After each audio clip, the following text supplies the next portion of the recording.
Today I'm going to show you how to get rid of the beeping noise in the Ikea Valgrundad fridge. So the sound comes from this box up at the top. The first thing you want to do, there's a screw here, Phillips head, that you'll need to take out. Once that's out, you'll be able to, starting from the back, pop this out.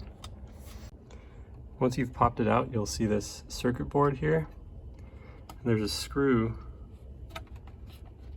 on the right side. Again, you'll need a small screwdriver to get that out. Make sure you save the screw.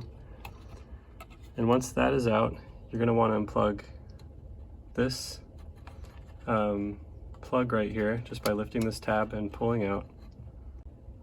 Once that tab is out, you'll see that there is these 6 white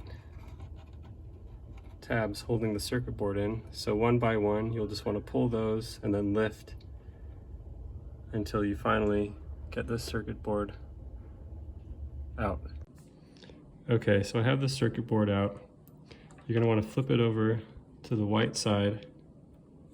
You can see here, this circle piece here that's labeled buzzer 1, it has this black plastic casing on it, and this is where the beeping noise comes from.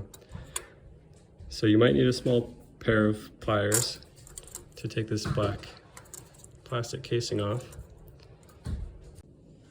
So once you pop that out, you'll see between the casing and the buzzer, there's this small, thin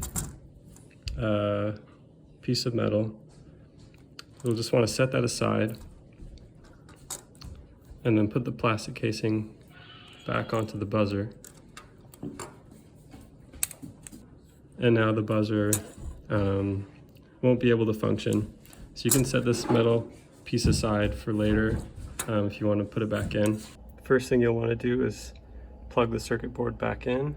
And again, that plug goes on the green side of the circuit board into this beige outlet right here. And then when setting it back in, you just want to kind of line up the light bulbs to the plastic molds there, so you know that it's in the right spot. And then one by one, just go around and pull back those plastic tabs and set it back in place. Slide it back into the bracket up here, and then put the final screw in, and you're ready to go. All right, I put it back into place. The final screw is back in, and as you can see, the sound is gone. That's it.